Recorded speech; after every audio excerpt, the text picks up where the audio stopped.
Bonjour et bienvenue dans cette masterclass. Je crée mon logo magnétique en 5 étapes. Alors cette masterclass, elle s'adresse à toi si tu es un entrepreneur individuel et que tu as vraiment à cœur d'avoir un logo qui te ressemble et dans lequel tu te reconnaisses. Si c'est le cas, tu es le bienvenu.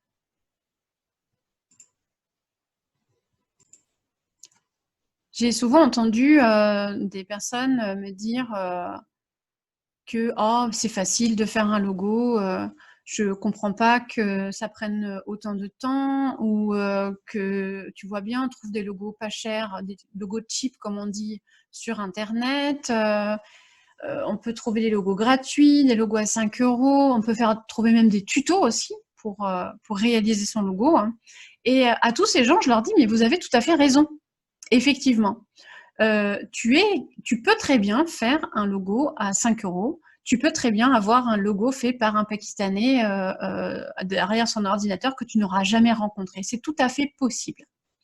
Maintenant, ce type de logo-là, ce sont des logos qui sont, pour la plupart, juste, si tu as de la chance, esthétiques. Et ça va s'arrêter là. Ce qu'ils vont avoir, ces logos, c'est qu'ils vont être complètement creux. C'est-à-dire qu'ils vont pas vibrer. Ils vont pas forcément avoir du sens, ou en tout cas le sens que toi, tu as envie qu'il ait, quoi, ce logo. Cette masterclass, elle est là pour ça. Elle est là pour t'accompagner dans la création de ton logo, mais le logo qui te ressemble, le logo qui porte en fait le sens que toi, tu veux lui insuffler. Alors, cette masterclass, elle est pour toi si c'est important pour toi d'allier le sens et l'esthétique, si c'est important pour toi que ton logo te ressemble et que tu en sois fier, et également que tu as compris que ton identité de marque, eh bien, elle commence par toi.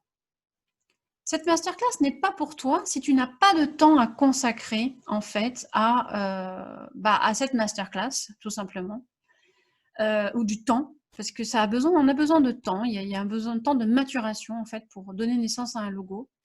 Elle n'est pas non plus pour toi si tu n'as pas l'intention de t'impliquer personnellement dans les étapes du processus que je te propose. Et si tu as besoin de vouloir absolument faire comme tout le monde, à ce moment-là, cette masterclass n'est pas du tout pour toi. Je t'invite à juste t'arrêter là, tu perds ton temps.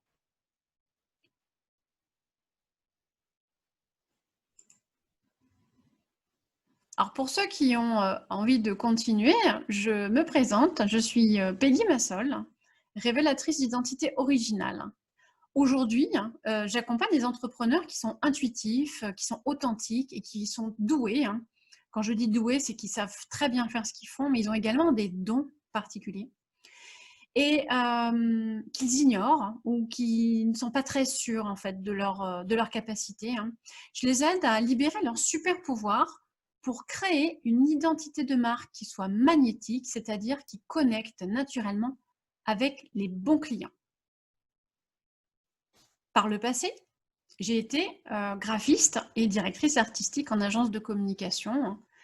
Puis, je me suis également formée beaucoup plus tard au coaching. Et j'ai fini par vraiment rassembler ces deux expertises pour créer les accompagnements que je propose aujourd'hui autour de l'identité de marque magnétique. Et aujourd'hui, j'ai à cœur de transmettre une partie de mes connaissances, une partie de mon expérience et de mon expertise au travers de cette masterclass. Alors, au sommaire, tu vas trouver quoi?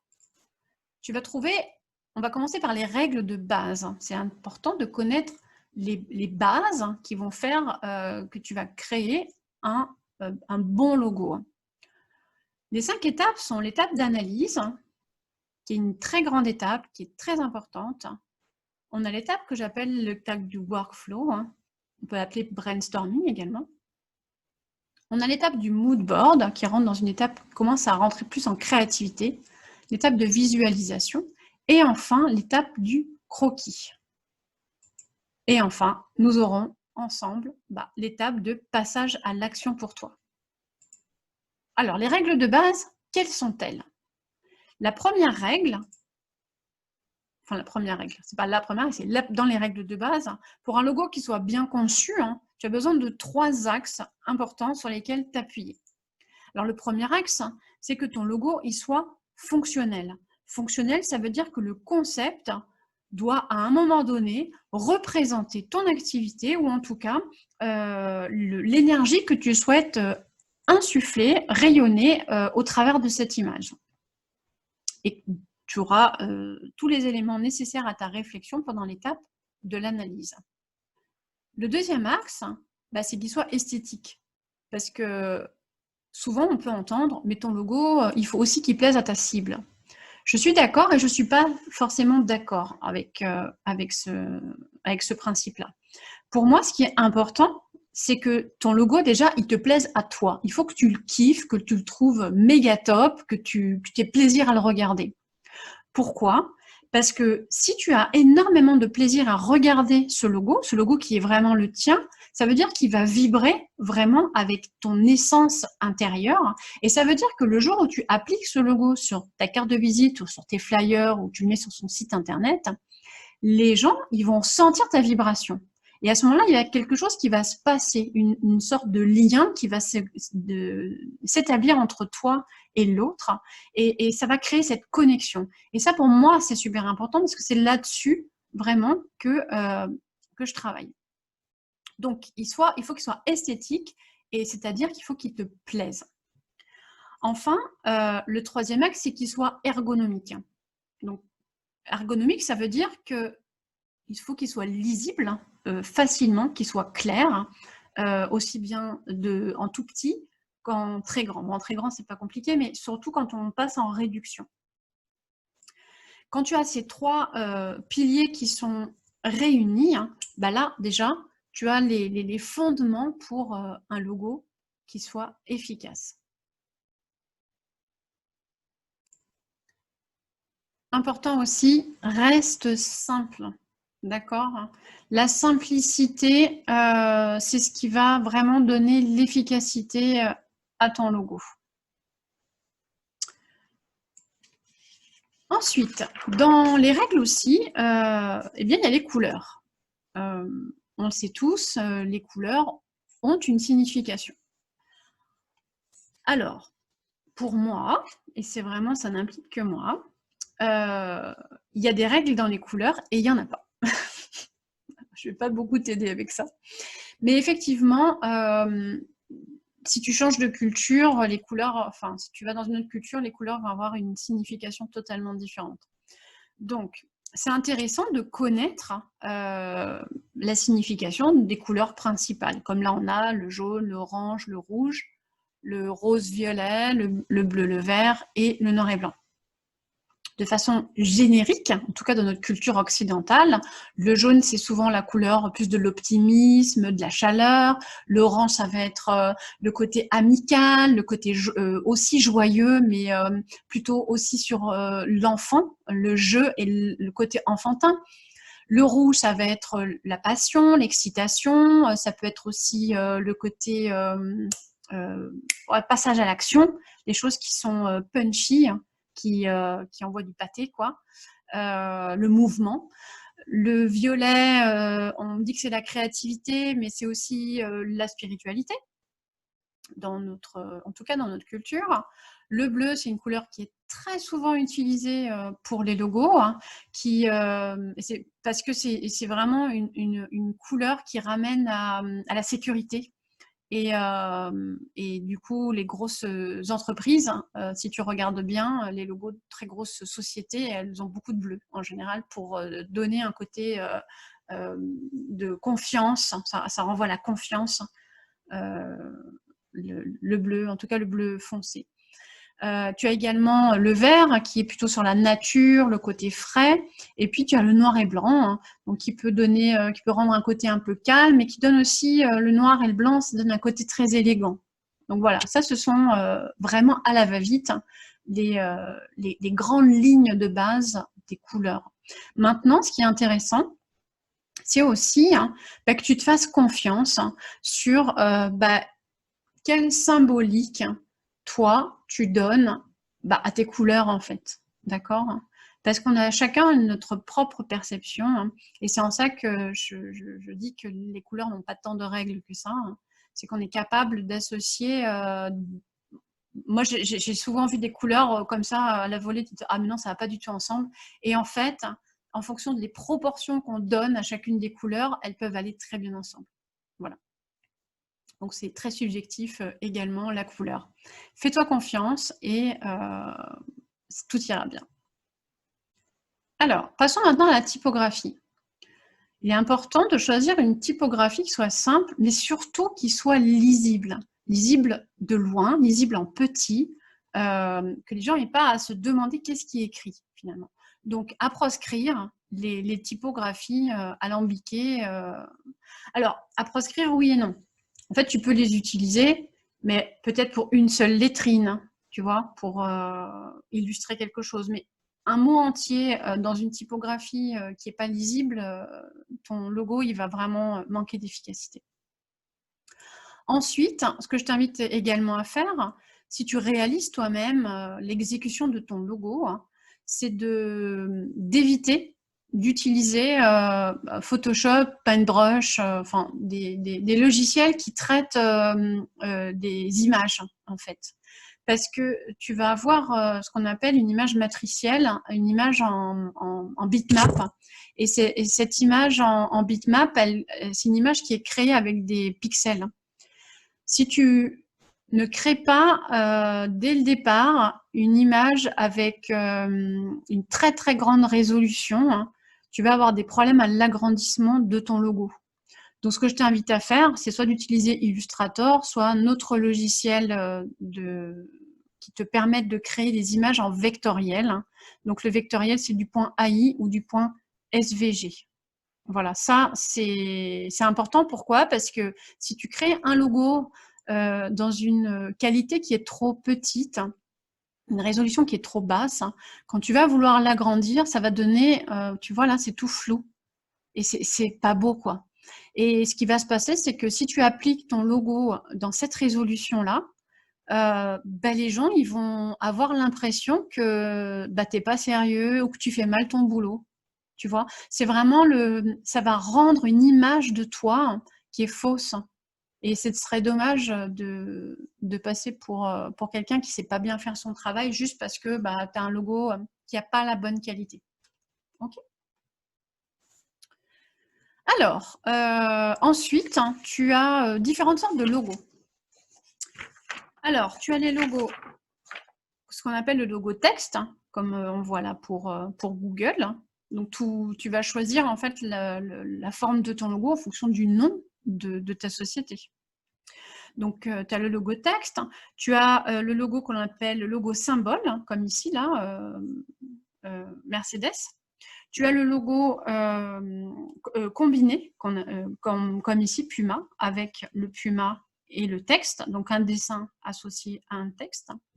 Tu as le logo initial, comme là, on a CNN.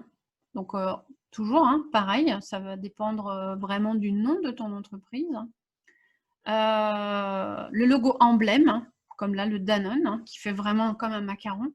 Et enfin, on a ici le logo qu'on appelle le logo monogramme.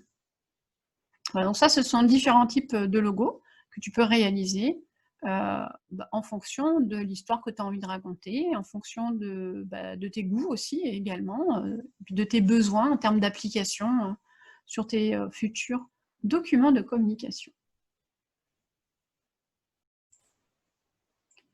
Nous voici rendus à l'étape 1, enfin, l'étape de l'analyse. Alors, l'analyse, c'est une étape qui est vraiment primordiale parce que si tu l'amènes vraiment correctement, c'est-à-dire que si tu vas investiguer vraiment au plus profond de toi, elle te permet vraiment d'aller mettre au jour tous les éléments qui vont être nécessaires à la réalisation de ton logo magnétique. Cette étape d'analyse, elle consiste à se poser en fait les bonnes questions. Les bonnes questions, c'est-à-dire qui suis-je? Quelles sont mes valeurs? Quels sont mes talents? C'est aussi une question sur ton pourquoi. Pourquoi tu fais ce que tu fais?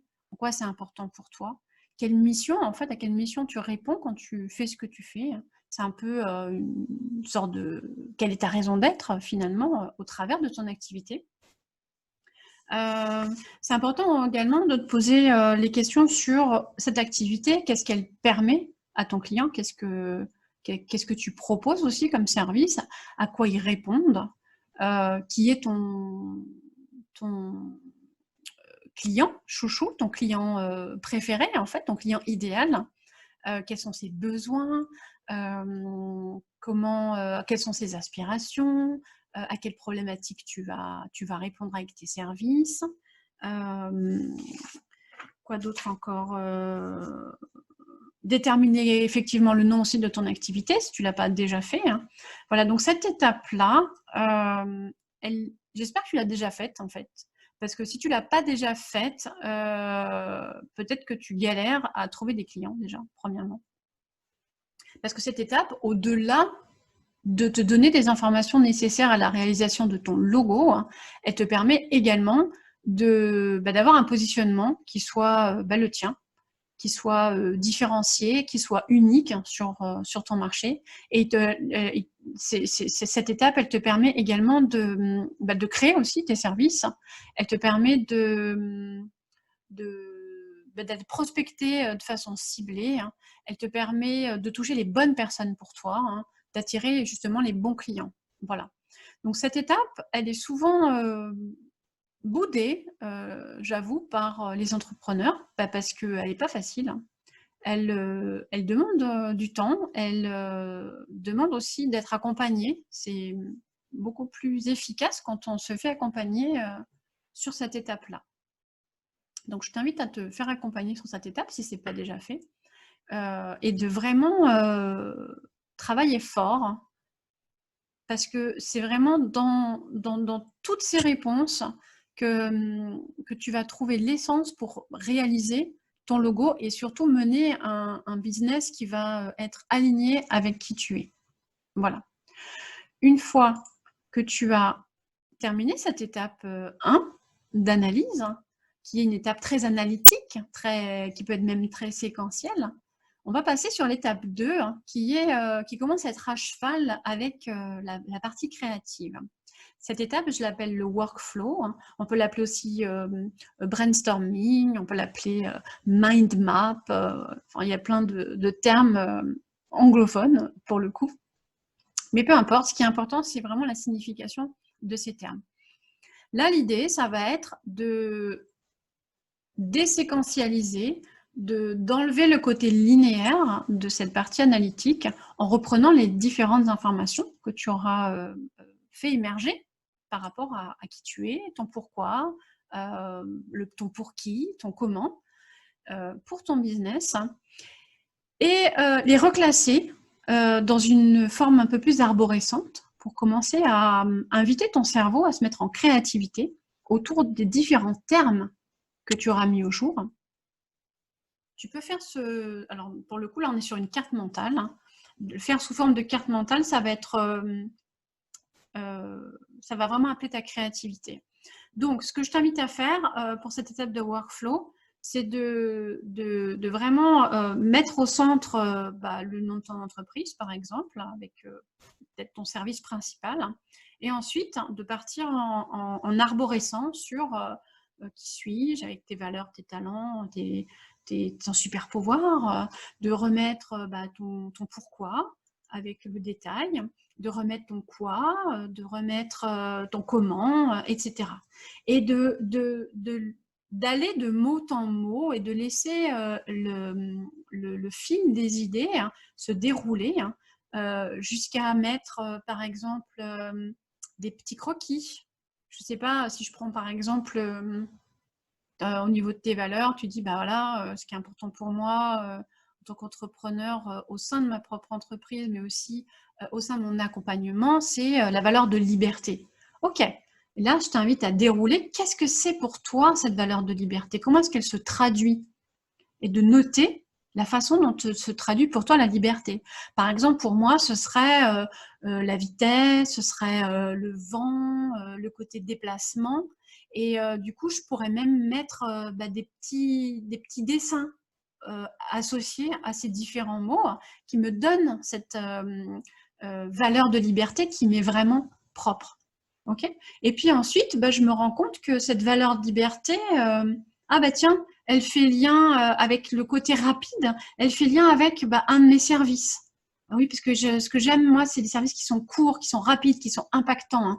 Et donc, de vraiment, comme sur le dessin, c'est-à-dire faire des liens entre des domaines comme ça qui sont,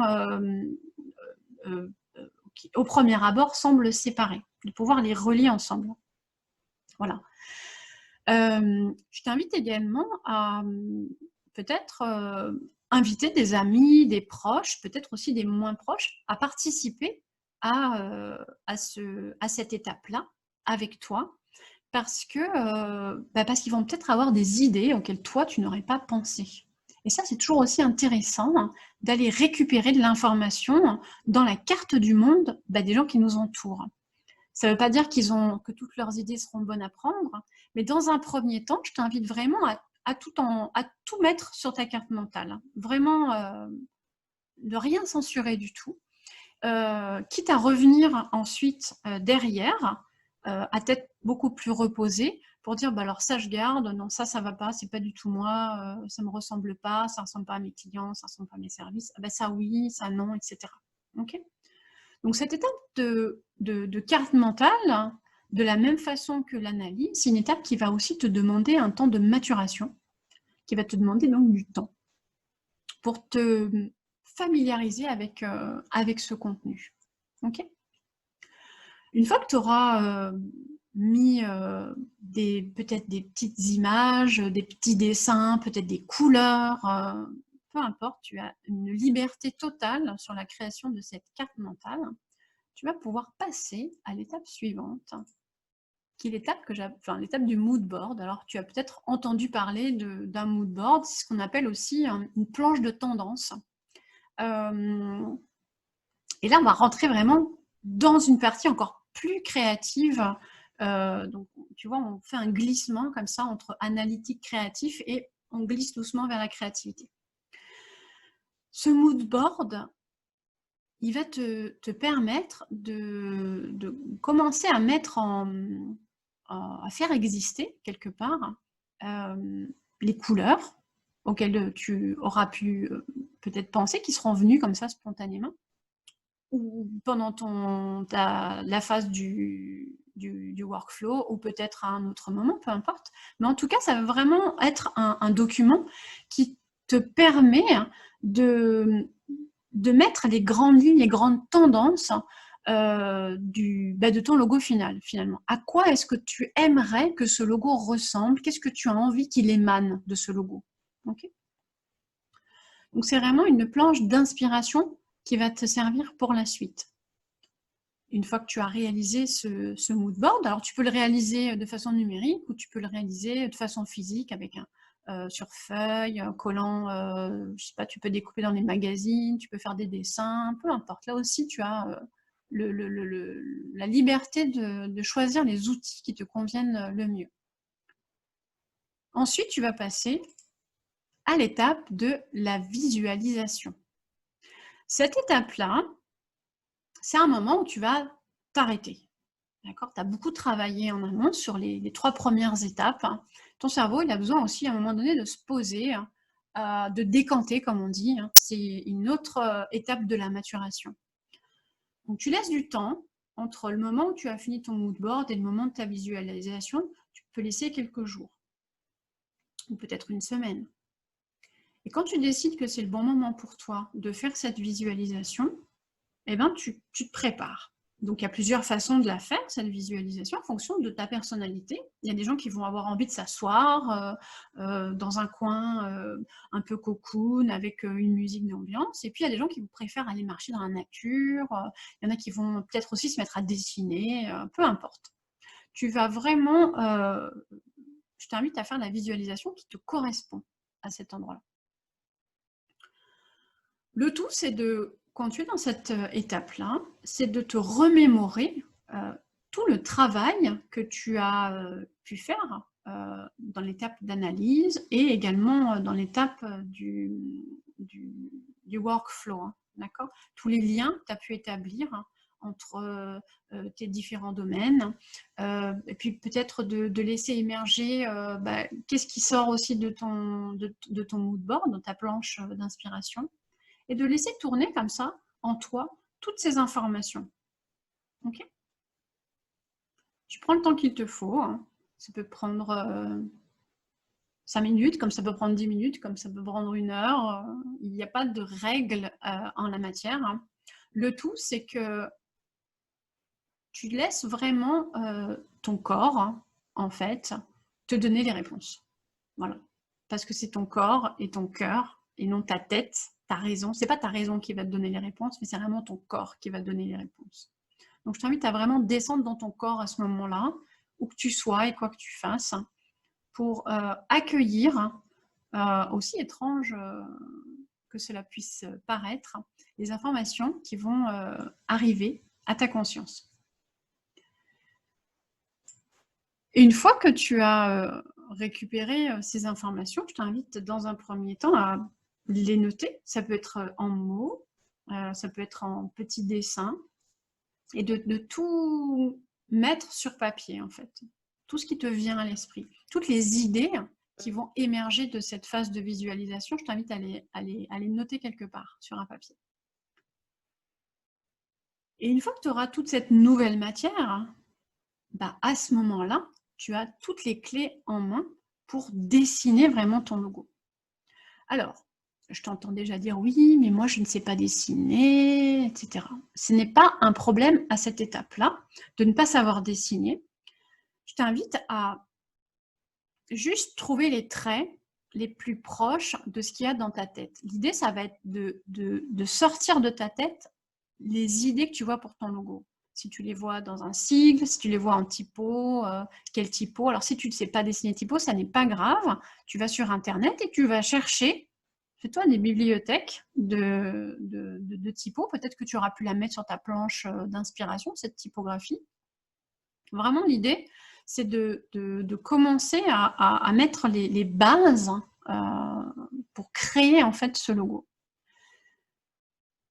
Tu peux laisser poser ces premiers jets pendant quelques temps et tu peux revenir dessus autant de fois que nécessaire jusqu'à ce que tu dises et ça y est, c'est ça, mon logo, il va être comme ça. Et ensuite, seulement à ce moment-là, tu vas pouvoir faire appel à un professionnel pour t'aider à mettre en exécution, à exécuter en fait ce logo-là de façon professionnelle. Alors, soit tu sais le faire et c'est super, soit tu sais pas le faire et là, je t'invite à trouver un graphiste de ton choix pour qui te réalise le logo que tu désires, dans les formes que tu désires, avec les couleurs que tu désires. Et donc ça, c'est vraiment ton passage à l'action. C'est de dire, OK, maintenant, j'ose le faire exister pour de vrai, ce logo, hein, et l'oser le faire vivre par la suite sur tes documents de communication. Voilà, alors on arrive à la fin de cette masterclass. J'espère qu'elle t'aura apporté des éléments essentiels pour la réalisation de ton logo magnétique avec ces 5 étapes.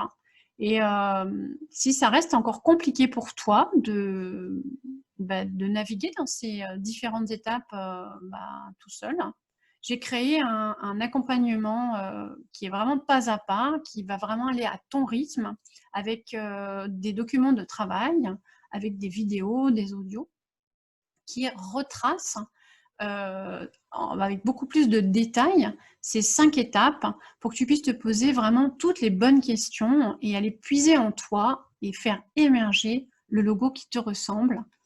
Tu auras toutes les informations que tu désires sur le lien qui sont en dessous de la vidéo. Voilà, je te remercie de ton attention. Si tu veux rester en contact avec moi pour d'autres sujets de la communication ou pour développer ton business, je propose aussi d'autres formes d'accompagnement que celui de ton logo. Voilà, je te dis à bientôt et merci beaucoup.